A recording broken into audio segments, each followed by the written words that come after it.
chapter 15 verse 4, ang anumang nasa kasulatan noon pang una ay nasulat sa ikatututo natin upang sa pamamagitan ng pagtitiis at pagpapalakas ng loob mula sa kasulatan ay magkaroon tayo ng pag-asa. Wow. So, ito ho ay hindi sinulat para ho itabi. Hindi ho isinulat ang Biblia para ho i-display at itago kung saan. Okay ho, ang Biblia ho ay dapat ho natin basahin. So the title of this message po, Looking Back at the Importance of the Scripture. Yan po ang mensahe natin. Yung pamagat pa lang ano. So kung titingnan nyo, doon pa lang sa pamagat, meron ka na agad makukuhay. Bakit kaya kailangan natin magbalik tanaw? Yung salitang looking back ay balik tanaw. So, looking back at the importance of the Scripture, doon pa lang sa word na looking back, andun na agad yung isang dahilan. Dahil ito yung mahalaga. So, yung mahalaga na yan, tignan natin yung loob kung bakit siya naging mahalaga, at uutay-utayin ho natin yan sa pamagitan ho ng mensahe natin. Okay ho, punta muna tayo dito sa isang quotation. Ang mga mananampalataya ay dapat laging magbalik tanaw sa kung ano man ang nakasulat sa banal na kasulatan. May dalawang reason. Okay, ano ang unang reason? Sabi dito, upang huwag makalimot sa tamang paraan ng pamumuhay na nakalulugod sa Diyos. Alam niyo ba ang sakit ng tao? Limot. Kaya ang mga magulang, bakit kaya sabi ng mga anak, Mama, Papa, paulit-ulit ka na lang. Sasabihin ng magulang, kasi nakakalimot kayo. Tama? So bilang ama natin ng Diyos, at mahal tayo ng Diyos, hindi siya magsasawang paulit-ulit na sabihin sa atin ng mga salita niya sa pamagitan ng mga pastor, sa pamagitan ng mga leader ng simbahan. Amen po. Kahit minsan ayaw mo na, kahit minsan tulik na yung ang tainga natin, hindi. Tinutuloy yun ng Panginoon. Bakit po gusto ng Panginoon ipaalala sa atin ng ipaalala upang una, hindi tayo makalimot sa tamang paraan ng pamumuhay. Pangalawang dahilan, huwag makalimot sa mga bagay na ipinangako ng Diyos sa mga nananalig sa Kanya. Napaalala sa atin, una, ang tungkulin natin bilang tao, sa harapan ng Diyos, may tungkulin tayo bilang mga anak niya. Ano yun? Mamuhay ng nakalulugod sa Diyos. At pangalawa, hindi lang po sa tungkulin natin tayo dapat hindi nakakalimot, bagkos wag din tayo makalimot, may pangako ang Diyos. Amen. Kapatid, kaya tayo minsan nanghihina. Bakit minsan parang pastor, ang hirap-hirap ng buhay? Bakit pastor, ang gulo-gulo ng mundo? Kasi nalimutan mo may pangako si Lord. The moment na hindi natin nakalimutan ang pangako ng Diyos, kahit anong sama nang nangyayari sa mundong ito, kahit anong hirap nang nararanasan natin, hanggat alam mo may pangako ang Diyos, kapatid, hindi ka manghihina. Kasi alam mong tapat ang Diyos na nangako sa iyo. God is with us. Amen? Ang Diyos ay nasa atin. Ang Diyos ay kasama natin. Pagbalibalik ka rin man ang mundong ito, pag kasama mo ang Diyos, yes, maaari tayong mamatay, pero kaya ng Diyos, bigyan tayo ng panibagong buhay. Yan ang pinakamagandang pangako ng Panginoon sa atin. Ito yung sinasabi ko sa inyo, isa sa masalimuot na buhay, na kapag naaalala ko nung Lunes, sabi ko, nagkakaroon ako ng reflection, then binigyan ako ni Lord ng impartation dito sa verse na to. Tingnan nyo mga sabi ko sa John chapter 10 verse 10. Sinend ko sa inyo kanina. Unahin muna natin yung naka-highlight sa unahan. John chapter 10 verse 10a, dumarating ang magnanakaw para lamang magnakaw, pumatay at manira. So kung babasahin nyo yan, uutay-utayin nyo, at pag-aaralan nyo ng mabuti, nagsasalita niya si Jesus. Yung unang ginawa ni Lord Jesus Christ, kaya pala siya pumunta sa sanlibutan, ay hindi agad yung pangalawang gagawin niya. Ang una niyang gagawin, kaya siya pumunta sa sanlibutan, para ibisto ang gawain ng dyablo. Tama? Sabi ni Lord Jesus Christ, alam niyo, kaya lang dumarating ang dyablo, si Satanas po yan. Kaya lamang dumarating ang dyablo para magnakaw, pumatay at manira. Pangalawa niya lang sinabi yung kanyang purpose. Naparito ako upang ang mga tupa ay magkaroon ng buhay, isang buhay na masaganang lubos. Wala tayong mga dinideclare bilang mga anak ng Diyos, kundi maranasan yung nasa dulo. Isang buhay na ganap at kasiyasiya. Isang buhay na masaganang lubos. Pero ito ho ang masalimuot na katotohanan, bakit marami pa rin mga tao ang nakakaranas ng plano ni Satanas kaysa sa plano ng Diyos? Natanong nyo na po ba ito sa sarili nyo? Kasi ako dumating ako sa time, sabi ko, Lord, sa ayaw at gusto ko, alam nyo, sa totoo lang may ayaw ako mangyari sa simbahan.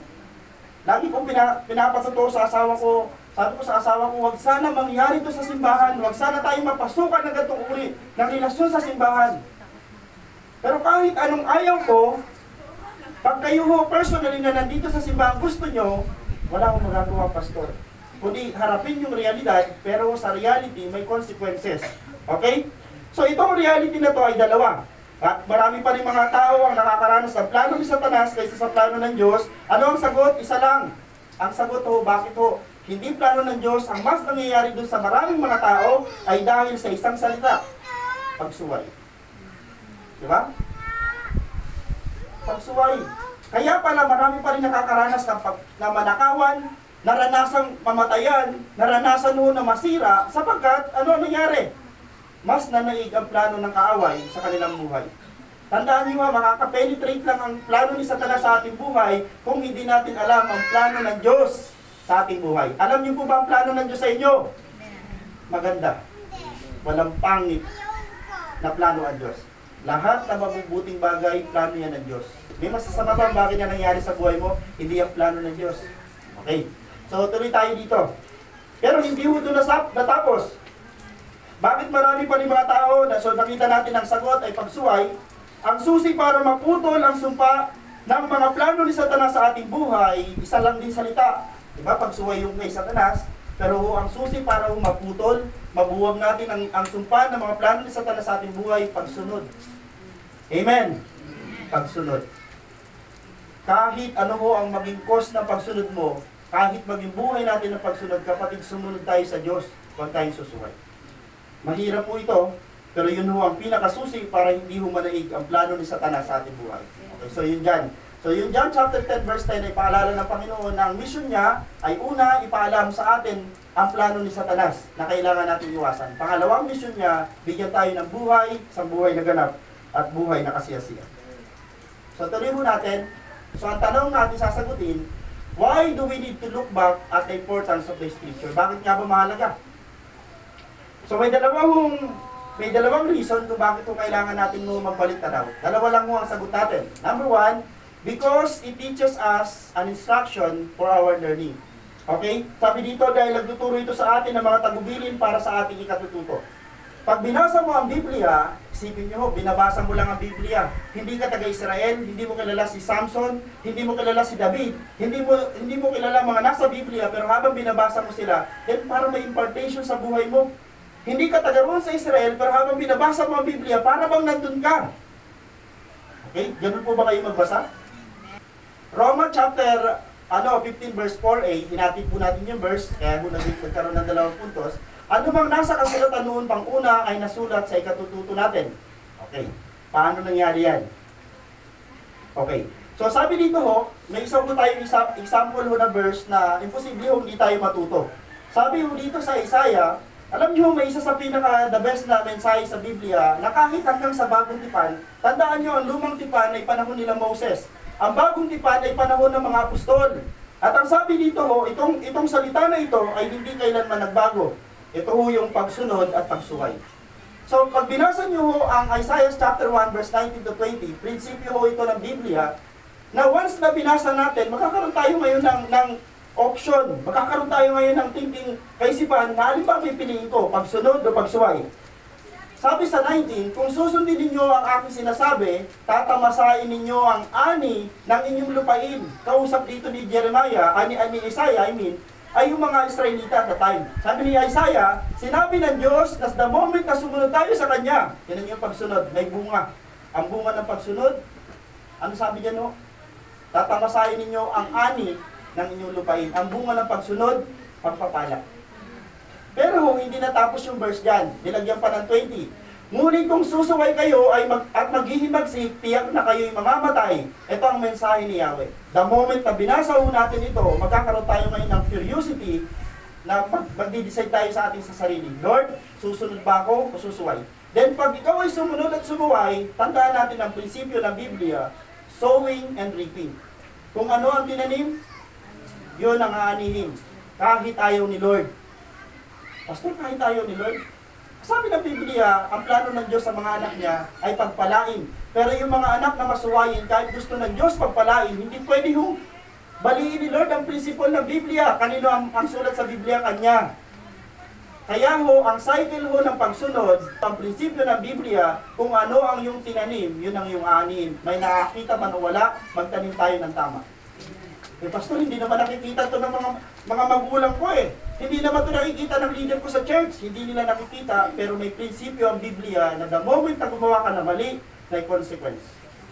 Dalawang consequence. Pagpapala, consequence ho ang pagpapala, at consequence din ho ang sumpa. So, pipili tayo doon. Ganon din na sinabi sa Samuel. Sabi ni Samuel kay Saul, akala mo ba higit na magugustuhan ni Yahweh ang handog at hain kaysa sa pagsunod sa Kanya? Mas mabuti ang pagsunod kay Yahweh kaysa sa paghandog. Kasi isipin nyo to ha, sa mga magulang, isa sa pinakamasakit na maranasan natin, yung hindi tayo sundin ng mga anak natin. Amen. Mga magulang, naranasan nyo po ba? Amen. Sobrang sakit. Lalo kung ang inuutos mo, napakasimple, pero yung response sa'yo ng anak mo, parang rebelde, pagsuway. To be honest, may ganun tayo ho, mga magulang, especially yung mga tatay na iba ho kasi ang damdamin ng tatay, mas matindi. Pero sa biyaya ng Diyos, nagkakaroon yan ng, basta ho, itataas natin kay Lord. Nagagalit ako minsan, sabi ko, Lord, may utos ako sa anak ko, maliit yung bata pa. Ikaw, ang hirap pala, nang susuway ka ng anak mo. Si Lord, ganun din ang pakiramdam. Sino ba ang anak ng Diyos dito? Di ba tayo lahat? Eh kung may utos si Lord sa atin, kaya nga sa katerma tayo dito, ang dami, nasa 50 na ulit tayo. Tapos so may isa dito na susuway, alam nyo ho, yun ang magpapasama ng pakiramdam ng Diyos. Kaya nga, ang pakiusap ko sa inyo, magkakaiba ho tayo ng buhay, magkakaiba ho tayo ng bahay, magkakaiba tayo ng lugar, pero pakiusap ko sa inyo, pare-pareho sana natin gawin yung mga bagay na gusto ng Diyos. Kasi yung isa sa pinakamahirap maranasan at maramdaman ng Diyos, yung suwayin siya ng kanyang anak. Okay? Hindi ho maganda. Sabi niya dito, tingnan niyo kung gaano katumbas ang pagsuway. Ang pagsuway sa kanya ay kasinsama ng pangkukulam. Grabe, isipin niyo sa dami-dami ng illustration o yung example na itatapat ho sa pagsuway, yung pangkukulam. Ganong kasama ang sumuway sa Diyos. Kaya pala naramdaman ko nung sinuway ako ng anak ko, ganon kasama sa pakiramdam. Parang sinasabi sa akin ng Panginoon, Junel, ganyan ka. The moment sa sinusuway mo ako, ganyan ang pakiramdam. Masigit pa sa Diyos. Ang Diyos ay seloso. Gusto lagi ng Diyos ng ating pansin. Kaya nga ho, pag Sunday, lagi natin pinapaalala, magsimba tayo. Pabalikan ko na naman, magsimba tayo. Hindi dahil miss ka ng pastor. Hindi dahil miss ka ng mga kapatiran, miss ka ng Diyos. Amen. Kaya kanina habang nagpupuri tayo, matutuwa siyempre ang Diyos kasi sa kanyang papuri. Tandaan nyo sa Diyos ang lahat ng papuri. Okay, so, yan ang negative side. So yung pagsuway, nakita natin na mayroong negative side, mayroong consequences, at sa pagsunod naman ay mayroong blessing, hindi mawawala yan. At mananatili mo ang cycle na yan kahit ito sa panahon nila Joshua, yung anak ko, at sa mga susunod pa mga sanggol. Yan mo ay hindi mapuputol. Prinsipyo po yan ng Diyos sa Biblia. Noong midweek po, hindi kayo nakadalo, pero ang aming pinag-aralan noong midweek ko ay yung paraan o susi para magtagumpay. So, ngayon tayo mga Kristiyano, wala na nandito na ayaw magtagumpay sa buhay. So, nung Wednesday si Ate Myla ang preacher, binanggit niya doon yung mga sekreto ni David, kung bakit siya nagtagumpay, at ito yung ilan. Sabi sa 1 Samuel chapter 18 verse 14, si David ay laging nagtatagumpay sa buhay, hindi natapos yung sentence doon. Dahil kasama niya si Yahweh. Pagkasama mo si Lord, sure. Pero ang mga susi o mga paraan ni David? Yes, kasama niya ang Diyos, pero hindi porke kasama ang Diyos, wala nang gagawin. May ginawa pa rin si David. Lahat po tayo ay nagnanais na magtagumpay sa buhay. Amen. Okay. Subalit, may mga panahon na mali po ang ating mga pursuit sa buhay, hindi Diyos, samantalang sa Kanya at siya talaga ang tunay na susi ng tagumpay. Tandaan natin, lahat tayo gusto natin magtagumpay sa buhay, pero pasensya sa word, hindi wala tayo nagpupurso sa Diyos. Gusto natin magtagumpay sa buhay, pero hindi tayo kagaya ni David. Pero ang totoo, sabi ni David, kung gusto niyo mangyari sa inyo ang buhay na nangyari sa akin, isa lang ang susi, ipurso natin ang Diyos. Yung salitang ipurso, hanapin lagi natin ang Diyos araw-araw sa ating buhay. Paano ba maghanap sa Diyos? Basa ng Biblia. Andito lang si Lord. Paano maghanap si Lord? Sa prayer. Paano maghanap kay Lord? Sa worship. Paano maghanap kay Lord? Devotion. Huwag niyong kakalimutan maganda at hindi masama ang devotion. That's why we need to look back at the importance of the Scripture. Sabi ko nga ho ng isang acronym, di ko nalagay dyan. Tandaan nyo, ang Bible ay mayroong ilang letra? 5. So ang Bible ho daw bilang acronym, ginawa siyang acronym, Bible ho ginawa acronym, ang B ho ay ginawa hong basic. Tandaan nyo yung word B ay basic. Ano? Yung I ay instruction. Basic instruction, B before leaving earth. Yung word na leaving ho doon ay yung pag-alis. L-E-A-V-I-N-G. So yung word na yun, sabi doon, basic, Bible, basic instruction before leaving earth. Ito daw hong Biblia ay, mga simpleng mga instruction para ho sa pamumuhay sa mundong ito bago umalis. Pero ho, nilagyan ko ng bagong meaning yung acronym ng Bible. Book, B. Book of Instruction before, ganun pa rin ho, leaving earth, yung mamuhay naman. L-I-V-I-N-G. So, ang Biblia ho ay aklat ng kautusan na binigay sa atin para ho maging maayos sa pamumuhay o bago tayo mamuhay sa mundong ito. Yun ang tama. Okay? So, ang Biblia pala ho, pag ito ho, dito natin inangkor ang ating buhay, dito natin ho, pinundasyon ng ating buhay, magkakaroon ng pagbabago, magkakaroon ng matinding pagbabago ang buhay natin. Bakit? Naka-angkor, naka-angkla sa salita ng Diyos. Pag naka-angkla sa salita ng Diyos ang iyong buhay, hindi ka matitinag kahit ang tindi ng pagsubok. Amen? Totoo po ba yun? Amen ho. Okay, pangalawang points. Okay, last na agad to. Why do we need to look back at the importance of the scripture? Sabi ng pangalawa, because it teaches us that through endurance and encouragement, we will have hope. Okay? So sa pamamagitan ng pagtitiis, yung word na endurance, so pagtitiis ho yan sa mga suffering, yung word na encouragement, pagpapalakas ng loob, sa pamamagitan ng pagtitiis, pagpapalakas ng loob, magkakaroon daw tayo ng dakilang pag-asa. Okay. Saan po nakasulat yan? Yung karugtong. Okay. Romans chapter 15 verse 4b, upang sa pamamagitan ng pagtitiis at sa pagpapalakas ng loob mula sa kasulatan ay magkaroon tayo ng pag-asa. So, bibigyan ko kayo ngayon ng example na hindi ho lagi natin masyadong nababanggit sa Biblia. So, pwede natin i-example dyan si Job. Kaya lang, kilala natin si Job. Ay, pastor, kilala ko na si Job. Kilala ko rin. Ay, pastor, kilala ko na si Moses. Kilala ko na si Noah. Kilala niyo po ba si Mordecai? Baka hindi niyo pa kilala. So, yun pag-aaralan natin. Si Mardocheo, ang ginawa kong example dito, sa kasulatan, mababasa natin ng mga taong nakaranas ng matitinding pagsubok pero nagtiis, nagpalakas ng loob, at nagkaroon ng dakilang pag-asa. Si Mardocheo. Si Mardocheo sa Bible, mababasa nyo lang yung salita na yan o yung word na yan sa aklat ni Esther. Si Mardocheo at saka si Esther ay magpinsan. Ang totoo sila ho ay first cousin. Si Mardocheo ho ay halos tumayong tatay kasi inampun niya ho si Esther. So si Mardocheo ho, inampun niya si Esther kasi namatay ang nanay at tatay ni Esther sa murang edad. So ginawa niya para siguro alamorlin. Ganun pa lang siya at the time, alamorlin. So kinumpok ni Mordecai, tumira sila, sakop sila at the time ho ng Persia. At ito ho naging problema nila habang lumalaki si Esther, nagkakaroon ho ng matindi hong ang tawag dito, pag-uusig ang mga Hudyo. Wala pang Christian at the time. Tandaan nyo, sa lumang tipan, wala pang Christian. Ang mga tao na anak ng Diyos at the time, mga Israelita. Dumating ang time ho na nagkaroon sila ng napakatinding problema. Hindi ito patungkol sa pera, hindi ito patungkol ho sa mga property, hindi ito patungkol sa mga utang. Ang kanilang problema ay ang buhay nila at ng kanilang buong angkan. Okay? Nag-declare ho ang hari ng Persia na kailangan lahat ng mga Hudyo mula sa matanda hanggang sa baby ay ubusin. Totally ho, walang ititira.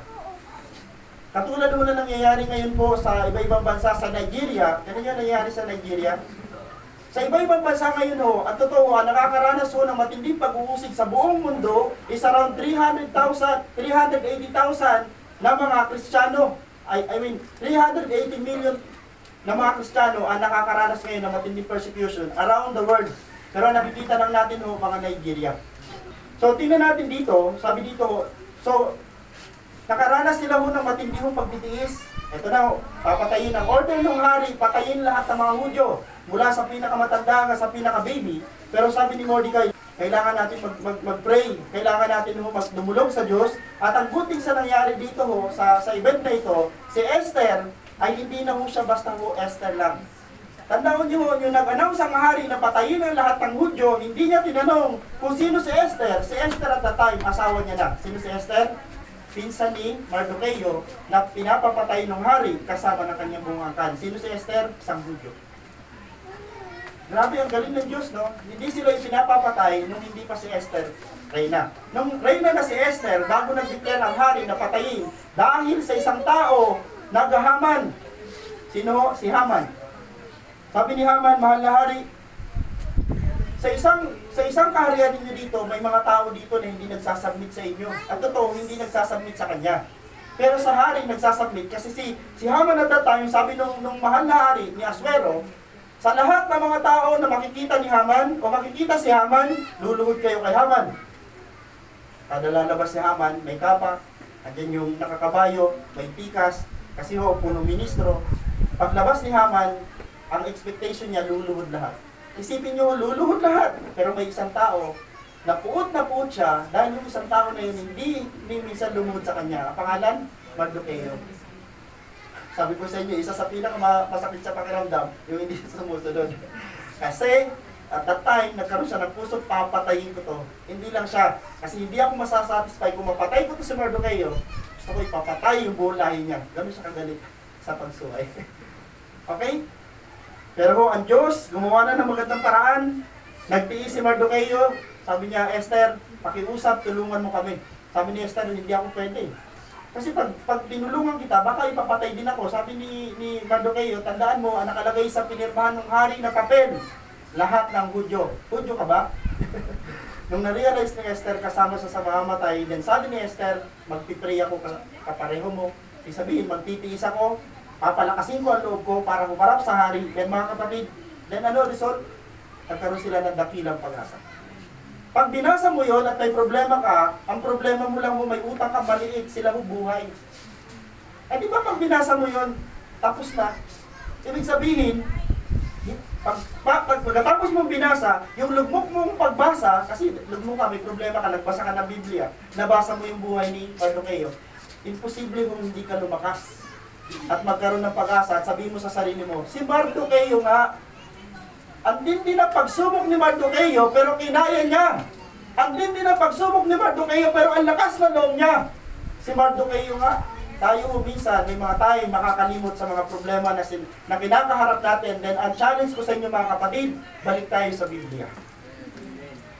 May mas matitinding problema sa Biblia na kinaya ng mga anak ng Diyos. Amen? Ano ang problema mo? Pastor, wala kaming pangpasko. Yun lang problema mo. May paibahatid ka ba dyan? Kasya na yan! Ba't ko ba nasama yan? Okay, last.